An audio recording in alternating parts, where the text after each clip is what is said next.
कि यहाँ पर इनकी तरफ चलते हैं, पहले इनसे बात करते हैं। क्या हाल है आपका? जी अल्हम्दुलिल्लाह। क्या नाम है? मोहम्मद सईद। मोहम्मद सईद, कितना अरसा हो गया है ट्रेनिंग करते हुए? कितना अरसा लगा, उसके बाद फिर ये कमान संभाले? मुझे तकरीबन 13 साल हो गए। 13 साल? जी जी, नौकरी करते हुए 13 साल हो गए हैं मुझे। ठीक है, कितना कभी मुश्किल लगा था शुरू में? जी जी, बहुत मुश्किल होती है। हमने जब ट्रेनिंग की है तो बहुत मुश्किल हुई है। तो जब अब इंसान कामयाब हो जाता है, काम सीख जाता है, तो फिर उसके लिए कोई मुश्किल नहीं होती। उसके लिए कोई मुश्किल नहीं होती है।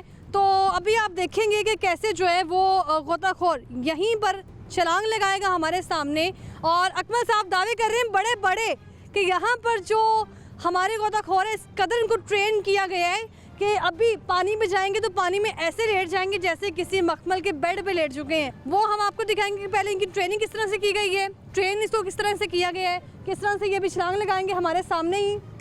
और ये देखें जी नाज़रीन, ये गए हैं आपके सामने, अब ये आएंगे किस तरह से? ये रिकवरी के लिए जा रहे हैं। ये ठीक पीछे है। अजमल साहब बैठे हैं, ये भी गोताखोर हैं। ठीक तो है। मकसद ये भी जाएंगे, अभी नीचे देखें। ये उसे वो जाएंगे तो ये कमान कौन संभालेगा?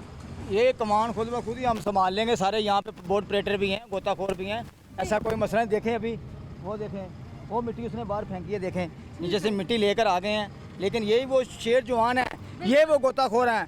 मैं कहता हूँ यकीन मानो कि ये ऐसे गोताखोर हैं। वो मिट्टी को बाकायदा उछाल भी रहे हैं, आप कैमरे की आंख से देख रहे हैं। ये देखें इस तरह बिल्कुल। आदमी डूबता है, इस तरह उसे देखें। ये गोताखोर उसके पास पहुँचा है। उसको ऐसे बचा- हाँ, ऐसे बचाया जाएगा। देखें ये गोताखोर बिल्कुल उसके ऊपर चला गया।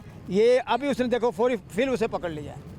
तो ये वो शेर जवान है। मैं ये कहना चाहता हूँ, देख लें वो पकड़ के कैसे लेकर आ रहा है। इसी तरह आदमी को रेस्क्यू किया जाता है, इसी तरह आदमी को पकड़ा जाता है। अभी आपने देखा कि कैसे इनका जो गोताखोर है वो उसने छलांग लगाई हमारे सामने, और दूसरा जो गोताखोर तो वहाँ पहुँचा, उसने उसको रेस्क्यू किया। और अगर कोई शख्स डूब रहा है तो किस तरह से उसको जो है बचाया जा सकता है। तो ये देखें जी, ये आपके सामने किस तरह इनको ट्रेन किया गया है। और अभी आप इनको, क्योंकि सिर्फ इनके सर नज़र आ रहे हैं, इनके जिस्म का जो बाकी हिस्सा है वो पानी में ही है, तो इससे आप अंदाज़ा लगाएंगे पानी की गहराई कितनी है। सर कितनी गहराई है पानी की? तकरीबन 25 से 30 फीट है। 25 से 30 फीट। जी अभी हम देख रहे थे, बड़ी अच्छी ट्रेनिंग की हुई है। जी जी। समझती हूँ कि सिर्फ गोताखोरों को ही नहीं बल्कि आम इंसान को भी थोड़ी ट्रेनिंग देनी चाहिए इस हवाले से कि अगर कोई कश्ती में सवार है या फिर वो यहीं से गिर जाता है तो किसी ना किसी तरह जो है वो उसको कवर कर लिया जाए। तो नाज़रीन, अभी आप ये देखिए ज़रा, गोताखोरों के पास जो है ना वो ये टैलेंट है जो कि मज़ीद इस पर काम करने की ज़रूरत है। अभी लगभग 8 गोताखोर हैं जो अकमल साहब ने हमें बताए हैं कि यहाँ पर सिर्फ 8 गोताखोर हैं, और कोशिश तो पूरी यही थी कि हम आगे चलते मज़ीद आपको दिखाते कि वहाँ पर क्या हालात हैं, क्योंकि फ़ंड्स जो है उनके पास मौजूद नहीं है। इसी वजह से हमने भी काफ़ी दिन इंतज़ार किया और ये हालात हैं।